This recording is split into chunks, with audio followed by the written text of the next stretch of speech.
What is up, cyber and crypto fanatics? Hope everybody's doing good so far this week. Today is Monday, November the 4th of 2019, and this is episode number 93 of the Cybersecurity and Cryptocurrency Podcast. I'm your host, Eric English. All the views and opinions expressed in this podcast are solely my opinions and do not reflect that of my employer. If you want to follow me on Twitter, I'm at CyberCryptoGuy. All right, so there's been some interesting stuff here in the news lately, so got a lot of cool things to touch on. We're going to talk a little bit about some business email compromises. Also going to talk about Spain and what's going on there with one of their biggest IT consulting firms. Also going to talk a little bit about using lasers with Alexa home devices. We'll touch briefly on the Bluekeep exploits that are going on right now. Also going to talk a little bit about all the domain registrars that were hacked as well. And last but not least, in cybersecurity, we're going to talk about the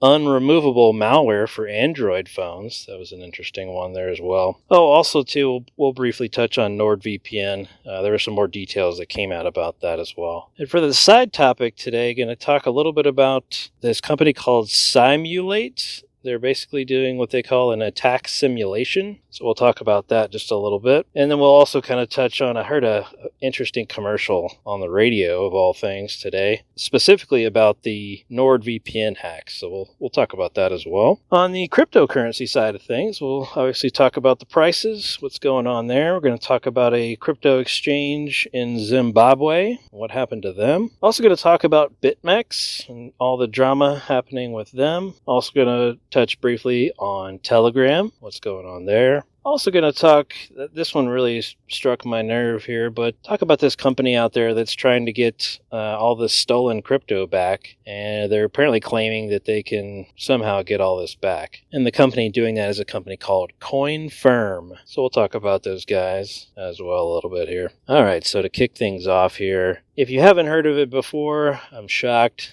But business email compromise is at an all-time high, and it has been for quite a while now. There was one in the news today that an employee was scammed out of transferring $29 million to the scam artists. Wow. Talk about crazy. So the attackers took over one of the email accounts of an internal employee and then somehow convinced everybody they needed to send $29 million. Oh, man. So these scammers, they're nice, rich payday there. 29 million bucks. But that's a huge one. Usually you see like a couple thousand or things like maybe up to $1 million, but $29 million. Oh, man. That one hurts. So what do you do to help prevent these business email compromises? These are happening all the time to people. And really, the short of it is two-factor is probably the easiest, quickest way. Sometimes it's not always doable.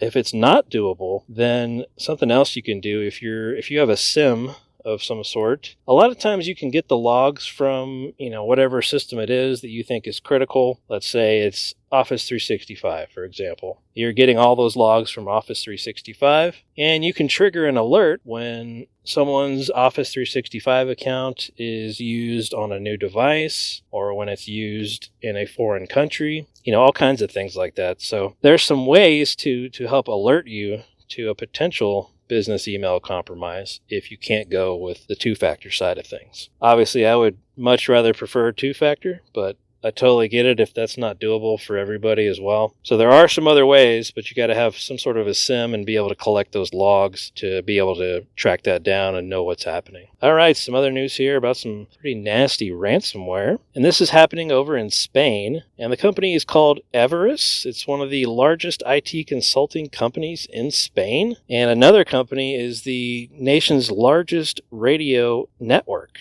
in Spain as well. And both of these places got hit with some pretty nasty ransomware. And of course, it's taking down services. What's really freaky is the IT service provider. That's where this kind of stuff gets really, really scary because who knows how much access they have into various customer environments. And, ransomware, it's typically just encrypting your files on your computer. But, who knows, right? There could be some more sophisticated ransomware out there that's not only encrypting your files, but doing some other things in the background. if it is, and these guys are good enough and knew what they had, they might have been able to potentially connect into all those customers' networks and try to spread their ransomware around there as well. That did not happen, of course, but certainly something scary to think about there. And I've said it before too, if you use a third-party IT company, make sure that they have two-factor to be able to remote into any of your systems, or only allow them remote access if you specifically allow it. So a lot of these remote assistant apps will prompt the user to allow the connection. So you can do it a couple different ways there, but that is really, really scary stuff there. So pretty big ones. And the analysts are basically chalking this incident up to the Bluekeep remote desktop vulnerability. They're saying that they think that was used to compromise the company's servers. So that's really the first time we've seen Bluekeep being exploited in the wild, at least thus far. So now there's some actual exploit code out there for Bluekeep. So if you're running Windows Server 2008 and anything older than that, it's time to upgrade. The flip side there is you could just turn off RDP altogether, but this also affects Windows 7 devices as well. So go ahead and get some new updates. Get out there on Windows 10 or something, or make sure that Remote Desktop is disabled on all of your endpoints and your servers. It's not always doable on servers though. You need to remote in and do some administration. So, but again, it affects Server 2008 and older and Windows 7. So anyway, Bluekeep is now being exploited out there in the wild. So if you have any of those systems, make sure you're getting them updated. And so far, they're calling this Bluekeep thing a 0-day exploit, because apparently there was no use of this before being exploited, but well, now there is. All right, some other news here I saw about Amazon Echo and Google Home. Some researchers figured out a way to, this was crazy. They're shining a laser at the Amazon Echo or the Google Home device to be able to send it commands, and all without having to say anything, which is really, really interesting. So essentially what they're saying is the laser actually emits a very slight sound that humans cannot pick up. Sort of like a dog whistle kind of thing. But they're able to use that to then send voice commands, or what they're calling light commands, to those Amazon Echo and Google Home devices. Apparently, they also tested us on the Facebook Portal video chat device, and it worked on there as well. So that is pretty wild. You can think about all the things that could be exploited. I mean, you could... If you're a robber and you're trying to break into somebody's house and you got one of these lasers, you can point it. If you see an Alexa device, you can point it at that thing and tell it to open the garage or open the front door. Lots of scary stuff there. You can tell it to buy you something on Amazon. You can tell it, all kinds of things, right? I mean, it's crazy to think about all the different things that could come out of that. But anyway, they boiled it down to the microphones on the devices are interpreting the light into a digital signal, sort of like fiber optics kind of thing. So anyway, this was just a crazy story. It's who the heck thought of shining lasers at these devices to make them talk? That's crazy, right? I mean, who came up with that idea? Lasers is like the last thing I would think about when I'm trying to hack into something. But hey, these researchers figured out a way there. Pretty cool stuff. Cool but scary, I guess. All right. Saw this other article the other day about this company called Simulate, maybe it is. And they're saying that they're a breach and attack simulation platform. And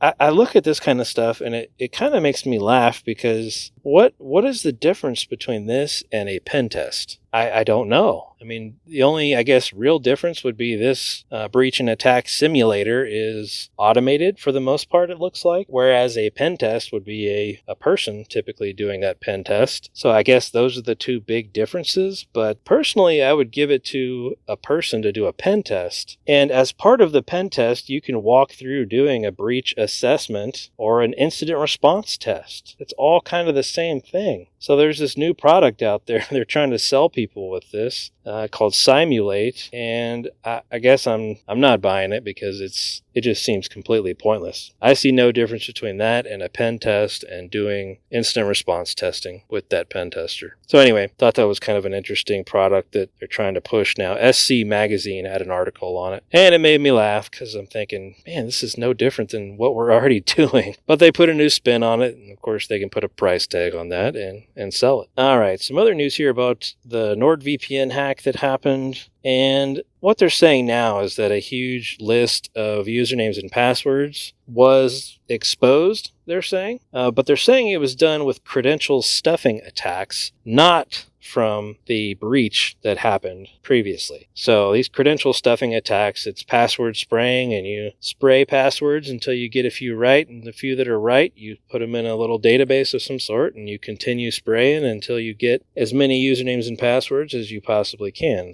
But if you go look on any of the hacker forums, you will see these NordVPN credentials out there for sale. I saw a bunch of it the other day out there, but it's unrelated to the breach that happened. So I guess that's good.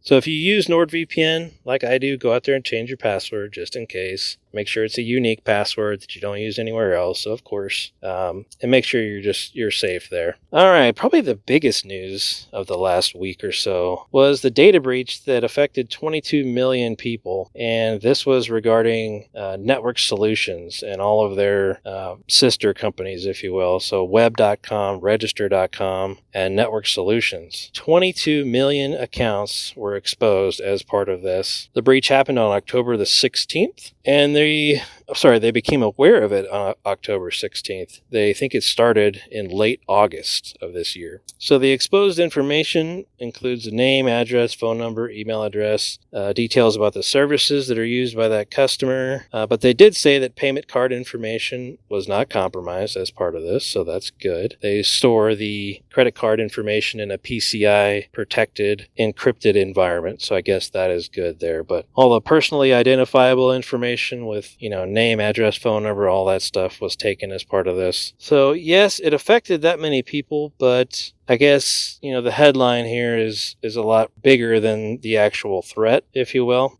Just because this information was exposed, really, if you dig around on the web hard enough and long enough, you'll be able to find all that same information. Name, address, phone number. You'll find it out there if you really want to get it. But this is just a quicker way to use that information if you wanted to. But no passwords were taken as part of this. No credit card information, so that's good. But this isn't the first time either that this has happened to these companies. Web.com, for example, had a breach back in August of 2015 that did get personal information and credit cards. They're saying that one affected 93,000 accounts. And Network Solutions had a data breach as well involving over 500,000 payment cards, but they're saying that happened back in 2009. So as with anything, make sure you read all the details. This came out as such huge news, but then you dive into it, and really they just got information that's really publicly available if you dig hard enough.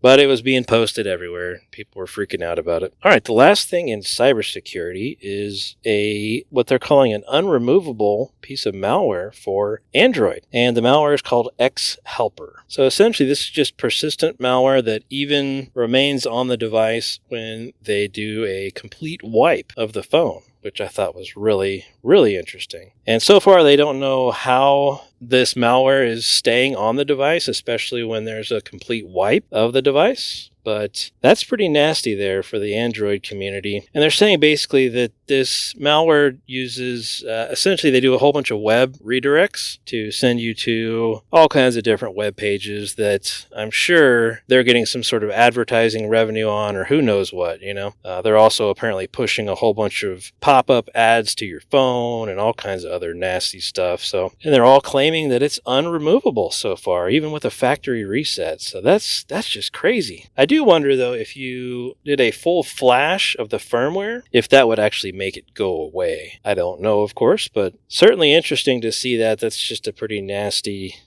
piece of malware there, I guess you can call it. But thus far, it's only popping up ads and redirecting, which, is just as annoying. But so far, they're not saying it's doing anything outside of that. But there's crap tons of devices that are infected with this thing already. And if they wanted to use it for something else, they certainly could. They're saying about 45,000 devices were infected just this month. So that's pretty staggering numbers there. So anyway, if you see X-Helper on your Android phone, make sure that you throw that phone away and go get you a new one.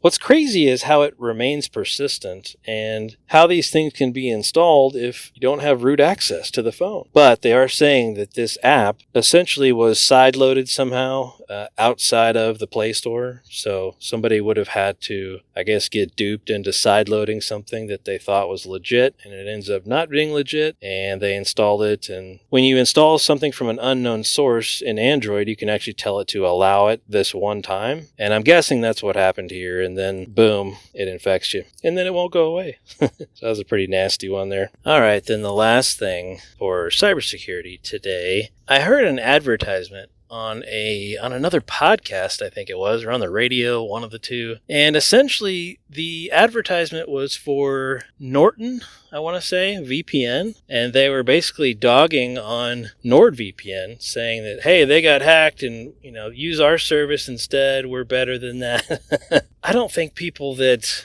really know what privacy is would ever be using anything from Norton to protect themselves as far as privacy goes. I'm sure that, yes, it can protect you when you're on a public Wi-Fi, something like that, but that's about it. I would think that they could be able to be searched, and who knows how much they're logging and all kinds of fun stuff like that. So thought that was funny, though, that they're dogging on NordVPN already. It's like, man, it's a little too soon, isn't it? But I guess not. Hey, do whatever you got to do, right, to make a buck. All right, some other news here about a Zimbabwean crypto exchange called Golix. Well, how many times are we going to see this? The CEO of the company somehow lost the encryption keys for their cold storage wallet. Had 33 Bitcoins in it. And, it's worth about $300K, I want to say, something like that. But first there was the Quadriga CX guy, and now this guy in Zimbabwe all of a sudden can't find the encryption keys. So I guess for people like this,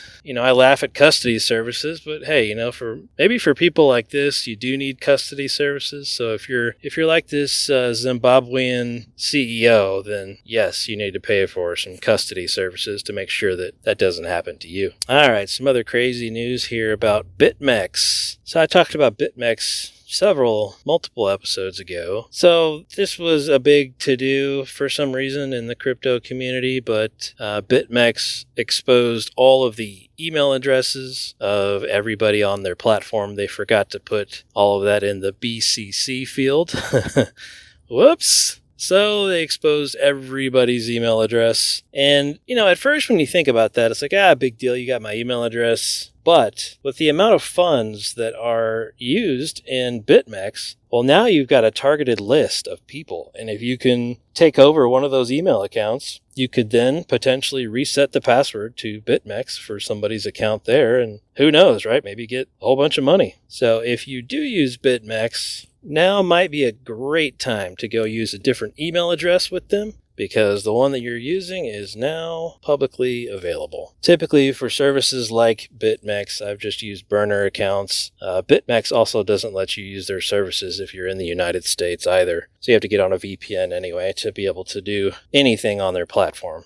But if you do use it, make sure you go change your email address so you're not being targeted, and hopefully don't become a victim of some sort of fraud or account takeover. So aside from your email address getting leaked if you use BitMEX, their Twitter account also got owned. So all the trolls were out there messing with them on Twitter after they owned their Twitter account. So bad news for BitMEX all the way around there. All right, some other news here about Telegram. Telegram just released their test crypto wallet. Despite the SEC lawsuit, they're just gonna push forward and say screw it until the lawsuit's complete. Then you can't do anything. So they're really trying to push theirs through. On the other hand, I haven't heard much about Libra this week at all, so been kind of quiet on the Libra front. But Telegram is forging on. So whether they like it or not, the SEC that is, they're forging on. All right, some other crypto news. There's this company out there called CoinFirm, and they're going to try to tap into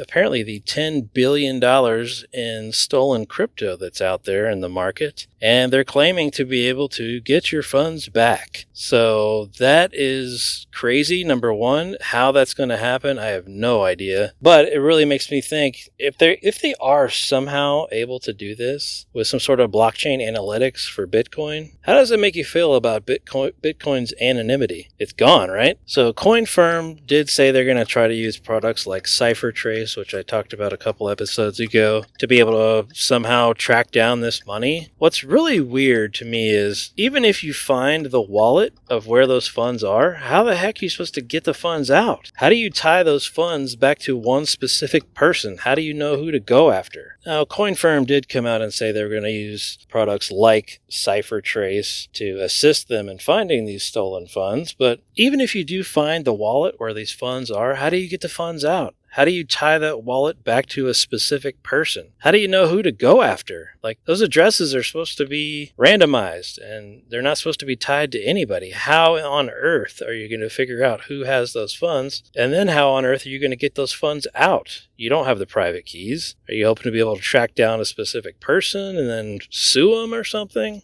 I don't know, but it'll be interesting to see if these guys actually recover any funds. So anyway, I thought that was an interesting article. I don't know how they're supposed to be able to get these funds back. They're apparently pretty confident, though. And, if it's a $10 billion industry, hey, especially if they can actually produce, that's what'll be really interesting about all this. We shall see. Now that I'm talking about it, I'm kind of thinking out loud here, and I'm thinking that I might understand how they're going to get these funds. So if these guys are somehow able to, of course, follow the funds, which you can do on the public blockchain, follow them to a cryptocurrency exchange, and nowadays with all the exchanges, they're doing that know your customer thing where they have to validate your identity before they'll let you do anything on the exchange. So you got to give them your, a picture with you and your driver's license and all that kind of good stuff, right? So if these guys are able to play off of the anti-money laundering laws and somehow be able to track those funds and watch them go through an exchange, I don't know how they would know that they went through the exchange or not, but I guess if they have somehow have a way to track that, then you could narrow it down to a specific person. Maybe that's what they're banking on. I can tell you, though, before this Know Your Customer thing even came out, all these exchanges were pretty much anonymous. So, if it's only been in the last few years, then yeah, I guess so. But Know Your Customer's only been happening now for maybe a year and a half. Really hasn't been going on that long. So if you lost funds 3, 4, or 5 years ago, are you just screwed? I don't know. I guess they're banking on the fact, too, that somebody would be dumb enough to run it through an exchange that has their real name. There are lots of services out there that let you exchange currencies for, without using your identity for a nominal fee. So why wouldn't these guys just exchange it to Monero? And you can't look through that blockchain. There is no public ledger with Monero whatsoever. It's there, but it's hidden. It's not available to the public. Anyway, there are ways around what they're trying to do, but I guess if they can get even some of that $10 billion back, then maybe it's a good business model. I don't know. Certainly interesting, though. Certainly interesting. I'll be following up on that, too, to see how much they actually recover. All right. So Bitcoin prices here lately have been interesting. So we had that really big run all of a sudden up to 10,500, and then it backed way down. Today it bounced back up slightly. As of right now, Bitcoin is at $9,427, which is up about $200 since this morning. So that's a good sign there for the market. See if things continue upward here. There have been no bear crosses or anything like that reported here lately, so that's a good thing. So maybe the market will finally start to increase in value again. But who knows? It's never-ending game. But either way, certainly a good sign there. Ripple's up to 30 cents today. Ethereum's at 186. So all in all, we're up, at least for right now. So we'll see how that goes. All right, folks, that's all I've got for today. If you want to follow me on Twitter, I'm at CyberCryptoGuy, at CyberCryptoGuy on Twitter. Check me out on there. I retweet a bunch of the articles that we talk about here on the show. Thanks for listening, and we'll talk again soon.